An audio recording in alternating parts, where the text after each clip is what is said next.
کہتے ہیں کوئی مولانا ہے، وہ کہتے ہیں سیدنا علی رضی اللہ تعالیٰ عنہ سے روایت ہے کہ سنت یہ ہے کہ ناف کے نیچے ہاتھ باندھا جائے۔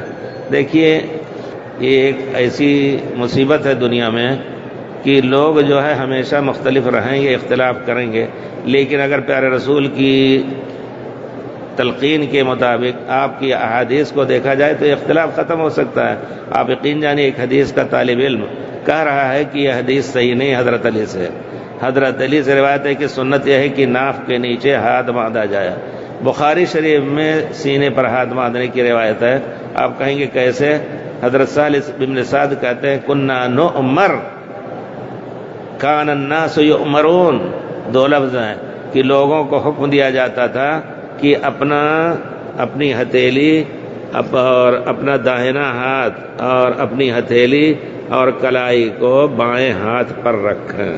آپ ایسے رکھیں گے تو کہاں جائے گا ہاتھ؟ کلائی یہ ہے یہاں سے یہاں تک، ہتھیلی یہ ہے، اس پر اگر آپ رکھیں گے۔ بخاری شریف میں جو دنیا کی سب سے صحیح احادیث کا مجموعہ اللہ کی کتاب کے بعد، اس کو بھی ہمارے بزرگ نہیں مانتے اور ضعیف حدیث لے کر کے حضرت عبداللہ ابن مسعود نے ایک مرتبہ ہاتھ اٹھایا، رفع دین کیا، بعد میں نہیں اٹھایا۔ کتنا بڑا ظلم ہو رہا ہے ہندوستان میں کہ اگر کوئی ہاتھ اٹھا دے تو مجرم ہے نا ہندوستان میں۔ کم سے کم اللہ کے رسول کے حدیث کا احترام کرتے ہمارے علماء ایک آواز دے دیں دیوبند کے علماء کہ نہیں ایسا نہ کرو، کسی کو مسجد سے نہ نکالو، یہ بھی سنت ہے۔ یقیناً فتنہ ختم ہو سکتا ہے، مسجدیں گرائی نہیں جائیں گی، مسجدوں سے نکالا نہیں جائے گا، لیکن یہ جرم کر رہے ہیں علماء، اللہ تعالیٰ کے یہاں پوچھے جائیں گے۔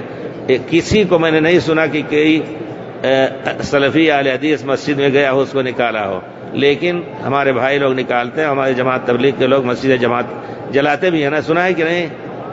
جلاتے بھی ہیں۔ کتنا بڑا جرم کر رہے ہیں، اللہ تعالیٰ کے یہ مجرم کیسے بخشے جائیں گے؟ میں نے تو اس موقع پر بیان دیا جب پلمنیر میں انہوں نے جلائی مسجد، ڈھا دیا اس کو، تو میں نے کہا اب سمجھ میں آئی بات۔ وہ فخر کرتے ہیں کہ ہم گنڈوں کو لا کر کے مسجدوں میں بیٹھا دیتے ہیں، کہتے ہیں نا چور ڈکیتے سب ان کو مسجدوں میں بیٹھا دیتے ہیں۔ اب سمجھ میں آیا کہ انہی گنڈوں کو اللہ کا گھر گرانے کے لیے بھی استعمال کیا جاتا ہے۔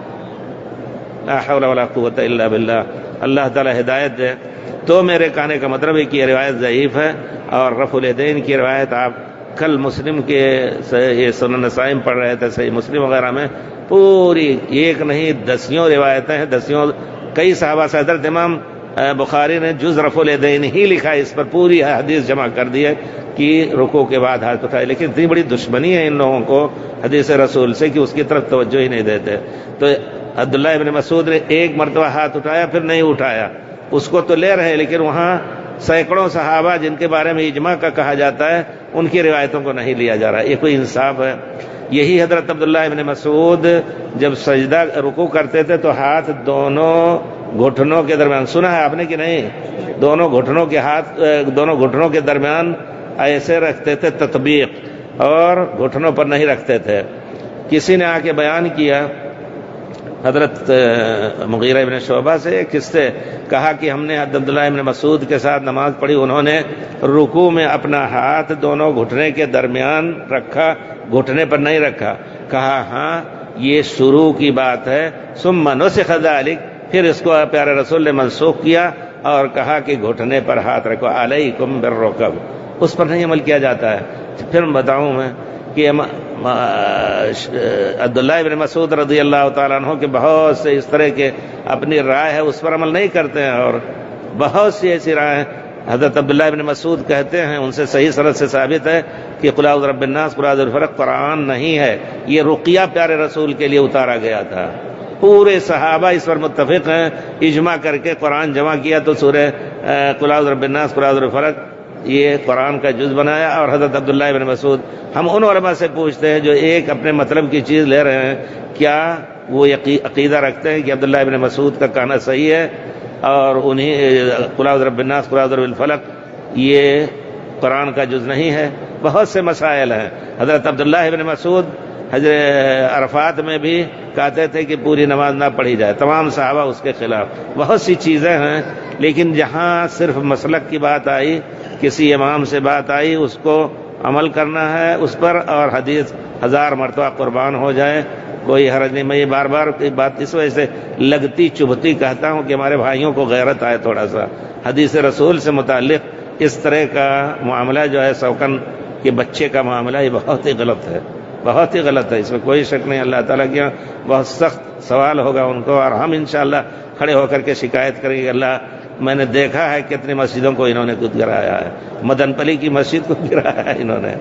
تو ہم بار بار ہم نے آواز دی ہے یوٹیوب وغیرہ پر بھی کہ ہمارے علماء کو چاہیے کہ ایک آواز دے دے. یہ مقلد قوم جو ہے ایک آواز پر تیار ہو جائے گی, اس پر عمل کرنے پر. یہ ہے نا, ارے کوئی سرفرا اہل حدیث ہو یا اور کچھ ہو سکتا ہے کہ ہم ان کی بات نہیں مانیں گے, لیکن ہمارے مقلد بھائی ضرور سن لیں گے بات کی.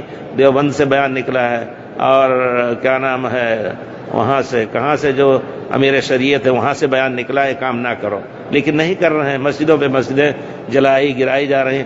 میں یہی بات کر رہا تھا تو ایک آدمی نے 2-3 حج کے دنوں میں کھڑے ہو کر کے کہا کہ ہمارے کرناٹک میں 3 سال سے مسجد بننے نہیں دے رہے ہیں, اہل حدیث مسجد. اللہ خیر رکھے, سب اللہ کے سامنے جائیں گے, پھر اللہ کے یہاں انشاءاللہ ان کو ان کا جواب دینا. اور یہ بھی کہا ہے کہ رفع الیدین کرنے کی حدیث ہے, ایسے رفع الیدین نہ کرنے کی حدیث بھی ہمارے پاس ہے. بہرحال جو بھی رفع پیارے رسول نے ایک مرتبہ بھی کوئی صلاۃ بغیر رفع الیدین کے نہیں پڑھی. میں اس کی ذمہ داری لیتا ہوں, کسی عالم سے جا کر کے پوچھیں.